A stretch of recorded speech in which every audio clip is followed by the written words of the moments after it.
Hello YouTube, this is Dazza the Cameraman. Today is Friday, February 22nd, 2019, and this is a response to this video by Steve Matthews Teethofthelamb, Huge Lunar Eclipse Problems, February 20, 2019. And as we read the description under Steve's video, he says, impossible shadow trajectory viewed on the moon during the lunar eclipse, January 20, 2019. An animated demonstration showing the impossibility of a shadow path viewed during this blood moon eclipse. Challenge set forth to any capable intellectuals to produce a workable animated representation of how the shadow is produced from a vantage point of the sun without using still image graphic representations. So I'm going to do my best to try and respond to this video. So first of all, let's have a listen to what Steve has to say. Today, what I'd like to do is go over some animations. Our objective is to get the shadow to start in the lower east of the moon. For the duration of this video, you, the spectator, will be taking the vantage point of the sun and shedding some long-needed light on the subject. The Earth will be moving between you and the moon. Remember, our objective is for you, the sun, to cast light on the Earth that will start a shadow down in the lower eastern corner of the moon. Bear in mind that the official narrative is that the Earth is passing between you, the sun, and the moon in perfect alignment. From your vantage point, you're also going to have to keep the moon lighted as it passes behind the Earth. Just a real quick note on the graphic that I have displayed. The official narrative is that the sun appears the same size as the moon because it's 400 times further away. So in the graphics, what they do is they move it about 300 times closer, as opposed to the 93 million miles away. They do this because it's the only way they can trick the spectator into thinking that the sun is capable of producing a penumbra. To produce a penumbra, it requires a light source much larger than the object blocking it. If this were reality, this is what you would see. You wouldn't see this because this can't produce a penumbra. And without a penumbra, you can't have a 2,159 mile wide object cast a 70 mile wide shadow. Well, first of all, I'll respond to that. Unfortunately, Steve, you're confusing between two different types of eclipses.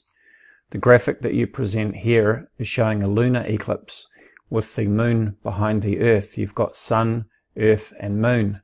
The image that you show here is a solar eclipse where you've got the sun, the moon, and the Earth. You've got a different order. So the moon is actually closer to the sun in this image than what it is in this graphic. In the solar eclipse, you've got the moon over here, so it is actually closer to the sun. In the lunar eclipse, you've got the moon over here, so it is further away from the sun, and it is in the Earth shadow. And as for your comments about the size and scale, the reason that it is shown this way, of course, is because if it is actually shown to the scale of size and distance, it's actually impossible to present it in a graphic like this. The distance to the moon from the Earth is actually 30 times the Earth diameter on average away. Sometimes it's a little closer at 28 times, and sometimes it's further away at 32, but on average the moon is 30 Earth diameters away from the Earth. Now, the distance and scale to the sun, of course, is considerably further, so it is completely impossible to show the sun, the Earth, and the moon in a diagram to scale like this. You also made a comment that it is impossible to show an animated version of this. Well, that's not correct, and I'm going to show you one right now. I'll post a link in the description area to this website. To use this, you do need to enable Flash before it'll work. And this is fully interactive. You can move objects around and you can see the umbral and penumbral shadows for both objects. So you can move the Earth, you can move the moon, And once again, of course, this is not to scale, because it is impossible to show the sun, the earth and the moon to the correct scale and fit it all on the screen without everything being, or at least the earth and the moon being microscopic. But you will notice that the further away that you get from the sun, the more parallel these shadow lines tend to be. And this should answer your question about the moon casting a 70-mile wide shadow on the earth during a solar eclipse.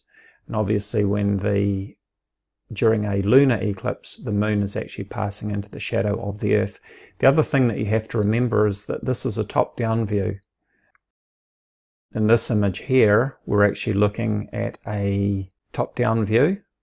If we're looking this way with the moon passing around the back of the earth, we're actually looking top-down, not side-on. Let's carry on. Remember, you're the sun and you're casting the light on this. I've made the earth somewhat transparent, so as it passes over the moon, that should be where the shadow is. And you see it's coming up, and in the lower left-hand corner, I've got actual pictures of what we saw. And everybody saw it a little bit differently from their perspective. Okay, that doesn't look too bad. I don't think there's a problem with it. Pretty easy to reproduce. Well, I think maybe we better stop and take just a little closer look at it. So what we'll do is we'll see which direction things should be going. Okay, the first thing we need to note is that the Earth actually moves in a counterclockwise rotation around the sun. So that'd be to your left. And we moved it to the right in the last diagram. And west is to your left and east is to your right on this side of the Earth. And on the back side of the Earth, east is to your left and west is to your right. So we have to keep that in mind. The moon, when I was viewing it, was in the east, and it would be for anybody. So it's all right over on that side. We've got to get that shadow to start in the lower eastern corner of that moon, the lower left-hand side. I don't see any way to do that. We have to keep the Earth going in a counterclockwise rotation, which is moving to the left. Now just pause it here, Steve. One of the things, of course, that you're missing in this demonstration that you're showing is a rotation of the Earth. And as I've already demonstrated in my earlier videos, the rotation of the Earth, which causes most of the moon's apparent motion across the sky from east to west, even though in fact the moon is actually orbiting the Earth from west to east, the rotation of the Earth means that most of its apparent motion is from east to west as the Earth rotates once every 24 hours. Now you're not actually showing the rotation of the Earth in this. You've got a static, non-rotating Earth. And when you factor in the rotation of the Earth and the apparent motion of the moon crossing the sky from east to west, and the fact that you have to rotate to follow the moon as it crosses the sky, and then you get field rotation, as discussed in the earlier videos and demonstrated. So you haven't factored this into your simple demonstration here. But I will show that in my animations using Starry Night. Let's carry on. Oh man, this is going to be hard. We'll just go right over it, but that's completely wrong. And we've traversed the whole day. So it appears that we can't reproduce that shadow moving in the proper direction without moving the Earth the wrong direction in a clockwise rotation around the sun. So I'm ready for everybody to start calling me a moron and an idiot and I'm stupid, I don't know physics, I don't know calculus. So make your own video and show me how that's done. I want one of the brains out there to give me a animated demonstration of how that's possible to get the shadow to go across the moon the way we saw it. And I don't want still images. we'll all be waiting for an animated demonstration of how that works. And make sure you keep things going in the proper direction. And make sure it's from the vantage point of the sun.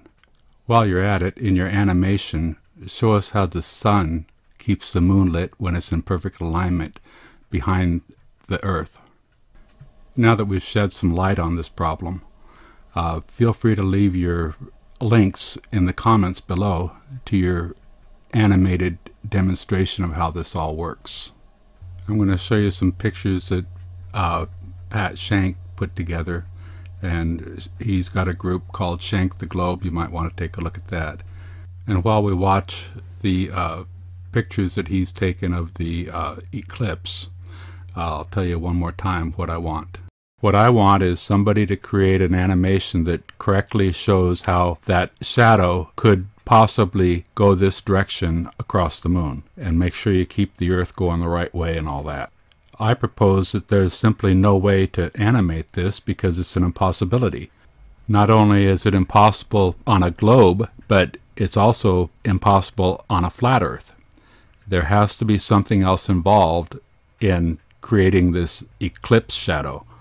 And I don't know what it is, but it's not what we're being told, that's for sure. It's not the Earth passing in front of or between the sun and the moon. Right, so let's move on and use Starry Night, and also I will explain how the moon is illuminated red while it's in the shadow of the Earth. Okay, first of all I'm going to start with the local view from Phoenix, Arizona on January 20th, 5:45 p.m. The moon is just above the horizon, and then next we will look at the view from the direction of the sun. So I just want to confirm first of all the direction of the shadow and so on as we watch the moon cross over the sky. So I'm going to run this forward as a time lapse, and then I'm going to zoom in to take a closer view of it. I'll turn on the local path so that we can trace that across the sky as well. So here we go. This is the path that the moon is taking across the sky, and we are following it as an alt-azimuth orientation, not equatorial. We're just about to cross the meridian. There we go. And you'll notice that Orion is also tipping over as we go. And you can see the circles which represent the umbra and the penumbra shadows of the Earth there. Okay, so I'm going to bring this back. Let me just cancel well, before I do that, let me just zoom right out. And you can see the path that the moon, or at least part of it, that the moon took across the sky. So I'm going to bring this back again.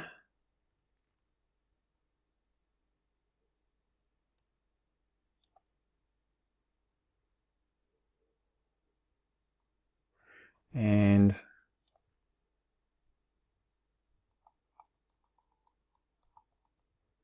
I'll center on the moon.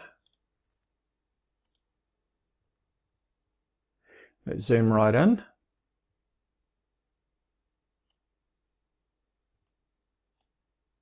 So we can see the features there. I've got the pole sticks on and so forth.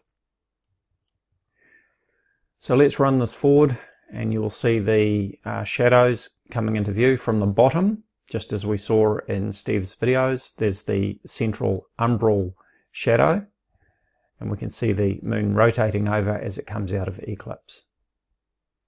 So we don't need to go all the way through. So let's have a look at the next view, which is in the direction of the sun. Okay, so here you can see that looking from the center of the sun, looking towards the Earth, the moon is currently behind the Earth at this time, 5:39 UTC on January 21st, 2019. Remember that this is UTC, not local time. So I'm going to bring this back until we can see the moon out to the right hand side. Okay, and then I'm going to run this forward minutes just as we did before. And so you can see the outer penumbral shadow circle there. And let's run this forward. and you can see that the moon is passing into that. Now I'll just pause it here and remind you, Steve, that in your presentation you were using a non-rotating Earth, and it's important that you have to remember that as you're on the Earth, you're actually rotating around the back of the Earth as seen from the Sun, and your viewing angle to the moon is going to be dictated by your latitude and the position of the moon in the sky, and that is why it is affected by field rotation. So let's carry on with that. So the moon is passing through the central umbral circle and is now coming out through the other side. The next view that we're going to take is from the moon, looking back at the Earth and the Sun. Okay, in this view we're looking from the center of the moon back towards the Earth and the Sun, and you'll notice that I've got Phoenix, Arizona tagged on the Earth. I've also turned on some illumination to the back side of the Earth so that we can still see the continents and so on, otherwise this would be in shadow and we wouldn't be able to make out the features of the Earth. So let's run this forward, and you will see that the Sun is moving from left to right as the Earth rotates around. And so we would now be in the Earth's shadow, and now we're coming out of the eclipse. Now I'm going to address your question about the moon being illuminated while it's still in the shadow of the Earth. So we've got that dark red color. So what's going on there? Well, to answer that question, I'm going to zoom out now. And now we've got the simulated glare of the Sun. And I'll step this forward so that the Earth is in front of the Sun. And now we're starting to understand what's going on. So if you've seen a sunrise or a sunset and you see the clouds which are orange-red down on the horizon, and you see the sky all lit up orange-red, it's the same thing that's happening with the moon. Basically, if you were standing on the surface of the moon during a lunar eclipse, which to you on the moon would look like a solar eclipse because the Earth would be in front of the Sun, you would be seeing all the sunrises and sunsets for all around the world at the same time, all around the circumference of the Earth as you're seeing it. And you're seeing all the sunshine actually being refracted through the atmosphere, because remember that the atmosphere sits as a blanket around the Earth and it refracts that light through it. So the red color that we're seeing on the moon during a total lunar eclipse is actually caused by that sunlight being refracted through the atmosphere and bent around and illuminating the moon as a red color. It's the same thing that causes those orange-red clouds at sunrise and sunset, and that is what is causing the illumination. Now once again, Steve, as I've already invited you, I would be happy to talk with you directly, either privately or publicly in a hangout. I don't mind either way, but I'm sure that you've got some objections to what I've presented and some questions that you would like answered, and I'd be more than happy to try and answer those questions and objections for you. It would certainly be easier responding to you directly, one-to-one, than to try and respond to videos with response videos when you're only going to object and have more questions. It's better to address those questions and objections straight away, so that you can raise a question and say, hey, what about this? And then I can say, yes, I can answer that. This is what's going on. I would be more than happy to do that, but it requires for us to meet each other halfway to have that discussion. I hope this video has helped. Thank you for watching.